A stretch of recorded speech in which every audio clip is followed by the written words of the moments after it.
Siapa yang tidak kenal dengan salah satu tokoh paling berpengaruh di tanah Batak, yaitu Nomensen, salah satu penyebar agama Kristen di tanah Batak. Dan sekaligus Nomensen ini sebagai pendiri dari gereja Huria Kristen Batak Protestan pada masa itu di tengah-tengah suku Batak yang terkenal keras. Bagaimanakah perjuangan dan cerita dari sang legendaris Nomensen di tanah Batak? Dengarkan ceritanya.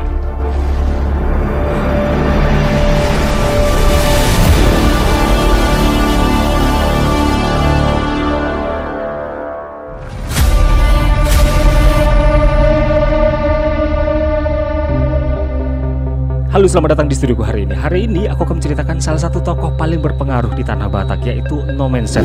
Mari kita mengenal salah satu pergerakan Nomensen di tanah Batak berikut dengan pengajaran agama Kristen dan sekaligus pendiri dari gereja Huria Kristen Batak Protestan di tanah Batak yang terkenal sampai saat ini. Dan di sini perlu kalian ketahui, Huria Kristen Batak Protestan adalah salah satu organisasi ketiga terbesar setelah Nahdlatul Ulama dan Muhammadiyah. Bagaimanakah perjuangan dari sang misionaris Nomensen di tanah Batak yang pada masa itu suku Batak dikenal sangat keras? Sebelum saya menceritakannya, saya akan membacakan biografi singkat dari Nomensen.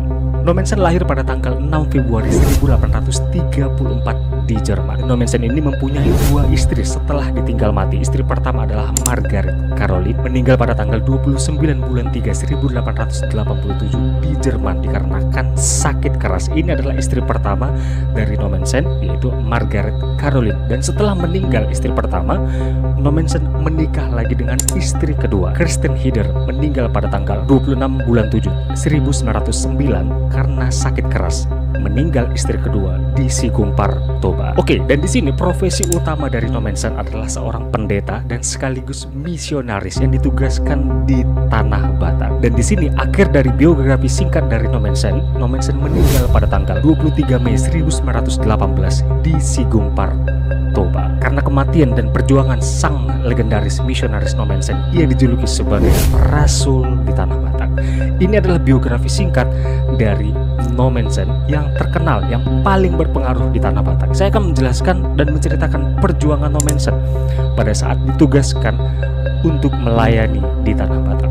Oke, pada awal mula pelayanan Nomensen pada masa lalu, pada usia 7, 8, 9, dan 10, pekerjaan dari Nomensen adalah menggembalakan domba, berternak, dan tukang pada masa itu di usia yang sangat kecil sekali. Karena Nomensen hidup dalam kesederhanaan dan kemiskinan pada masa itu. Oke, di sini pada tahun 1846 Nomensen genap usia 12 tahun mengalami kecelakaan yang sangat parah. Ia tertabrak kereta kuda yang menyebabkan kakinya patah. Ini menyebabkan Nomensen istirahat selama berbulan-bulan untuk memulihkan keadaan kakinya yang sangat rusak pada masa itu. Namun di sini Nomensen memiliki janji atau nazar ketika kalau ia sembuh dari sakitnya, dia akan memulai pelayanannya sebagai pendeta atau misionaris pada masa itu. Dan di sini pada usia 20 tahun, Nomensen mendaftarkan dirinya di salah satu Zending Lutheran. Dia belajar selama 4 tahun di Zending Lutheran untuk memenuhi janjinya sebagai seorang pendeta sekaligus misionaris.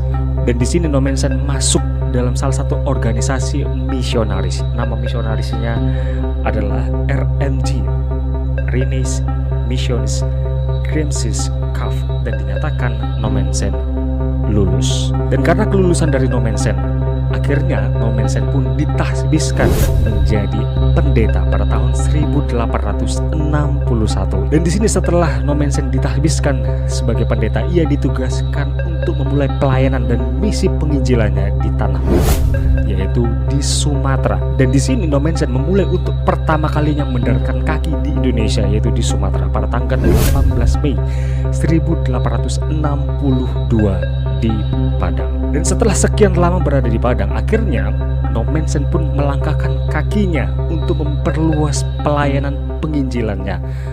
Dan Nomensen pun sampai di Barus pada tanggal 11 November 1863. Nomensen tiba di Tarutung. Dan di sini sesaatnya tiba di Tarutung, Nomensen diterima dan disambut meriah oleh suku Batak pada masa itu.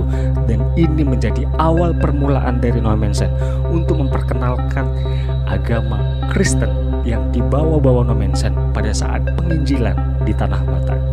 Ini salah satu yang dirasakan Nommensen ketika sampai di Tarutung, melihat antusias dari masyarakat suku Batak Toba pada masa itu menerimanya di Tarutung. Dan setelah setahun berikutnya ia meninggalkan Tarutung dan kembali lagi ke Tarutung seperti awal mula misinya, yaitu penginjilan di Tanah Batak. Ternyata apa yang didapatkan Nommensen pada masa itu tidak seperti pertama kali ia mendapati sambutan di Tarutung. Bahkan sesampainya di Tarutung untuk kedua kalinya, dia menghadapi banyak sekali penolakan-penolakan dari beberapa raja yang berada di Tarutung pada masa itu. Dan ini membuat Nommensen berpindah-pindah di desa. Dan di sini sesampainya di salah satu desa, sampailah di desa yang dipimpin oleh salah satu raja yang paling berkuasa pada masa itu, yaitu Raja Lumban Tobing.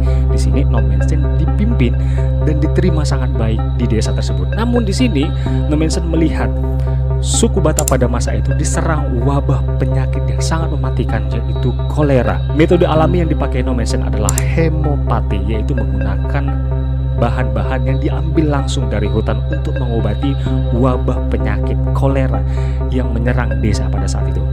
Berkat dari perjuangan dan pelayanan dari Nommensen ini, akhirnya wabah kolera pun dapat dihindari dan seluruh masyarakat sembuh karena pelayanan dari Nommensen. Seluruh masyarakat suku Batak Toba pada saat itu menerima ajarannya dan masuk ke agama Kristen dan sekaligus dibaptis. Nommensen berhasil membaptis 180.000 total masyarakat suku Batak Toba dibaptis. Dan di sini juga Nommensen membangun gereja, yaitu gereja Huria Kristen Batak Protestan. Gereja pertama yang didirikan oleh Nommensen pada saat itu yaitu gereja HKBP di Saitnihuta. Disinilah dimulai peribadatan pertama kali yang dilakukan oleh Nommensen. Banyaknya orang masuk dalam agama Kristen, membangun gereja Huria Kristen Batak Protestan di Sigumpar. Ini adalah gereja kedua yang dibangun oleh Nommensen setelah gereja HKBP Saitnihuta, dan berikutnya adalah gereja HKBP yang ada di Sigumpar.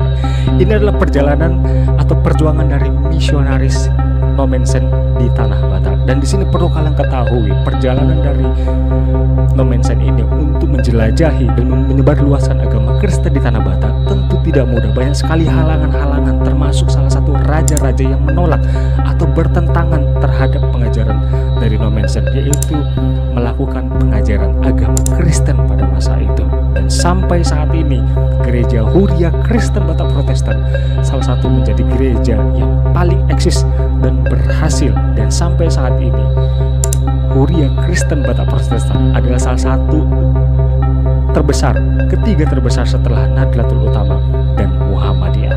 Dan di sini setelah masa pelayanan dari Nommensen, akhirnya Nommensen meninggal dunia di Sigumpar tanggal 23 Mei 1918. Ini adalah akhir dari perjuangan pelayanan dari sang misionaris legendaris yang berasal dari Jerman yang diutus ke Tanah Batak untuk memulai pelayanan misi untuk menyebarkan agama Kristen. Ini adalah perjuangan dari Nommensen yang dikenal sampai saat ini. Oke, dan di sini satu hal yang perlu kalian ketahui, Nommensen ini adalah salah satu Eporus pertama di HKBP. Eporus ini adalah salah satu struktur yang paling tertinggi dalam Huria Kristen Batak Protestan atau HKBP.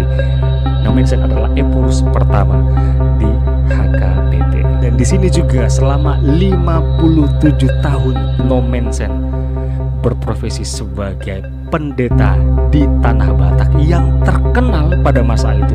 Suku Batak sangat keras. Dan di sini setelah kematian dari Nommensen ini, ia diberikan penghargaan yaitu Doktor Honoris Causa. Dan di sini juga Nommensen juga menerima penghargaan dari kerajaan Belanda yaitu bintang kehormatan, yaitu Officer de Oranje.